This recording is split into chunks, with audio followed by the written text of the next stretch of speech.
దర్శి నియోజకవర్గ TDP incharge doctor Gottipati Lakshmi జన్మదిన వేడుకలు అభిమానులు ఘనంగా నిర్వహించారు. దర్శి టీడీపీ కార్యాలయం వేదికగా జరిగిన ఈ కార్యక్రమంలో కూటమి శ్రేణులు, అభిమానులు భారీ ఎత్తున పాల్గొని ఆమెకు ఘన స్వాగతం పలికారు.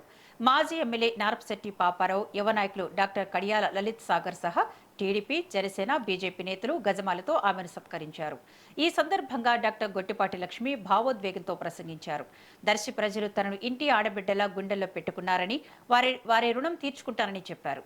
గత 2 ఏళ్ల కూటమి పాలనలో దర్శిని అభివృద్ధి పదంలో నడిపిస్తున్నాం. కులమతాలకు అతీతంగా ప్రతి గడపకు సంక్షేమ పథకాలను చేరుస్తున్నాం అంటూ ఆమె తెలిపారు. 200 కోట్లకు పైగా నిధులతో నియోజకవర్గంలో అభివృద్ధి పనులు జరుగుతున్నాయని ఆమె వివరించారు.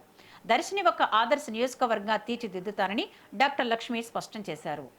ఎప్పుడు కూడా గెలిస్తే చుట్టూ జనం ఉంటారు, ఓడిపోయినా కూడా నేను ఇక్కడ మీ మధ్యలో ఇక్కడ నిలబడగలిగానంటే అది నిజమైన బంధం.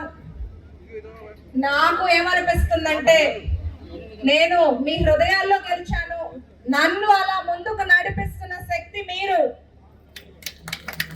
మనం చూస్తే ఈ 2 ఏళ్ళు కూటమి ప్రభుత్వం అధికారంలోకి వచ్చాక దర్శి నియోజకవర్గం మీరు చూస్తున్నారు ఎలా అభివృద్ధి వైపు అడుగులేస్తుందో చూస్తున్నారు. కుల మతాలకు అతీతంగా, రాజకీయాలకు అతీతంగా అభివృద్ధి అనే ఎజెండాతో ముందుకెళ్తున్నాము. గౌరవ ముఖ్యమంత్రి చంద్రబాబు నాయుడు గారు, డిప్యూటీ సీఎం పవన్ కళ్యాణ్ గారు, మన నారా లోకేష్ అన్న రాష్ట్ర అభివృద్ధి కోసం నిరంతరం కష్టపడుతున్నారు.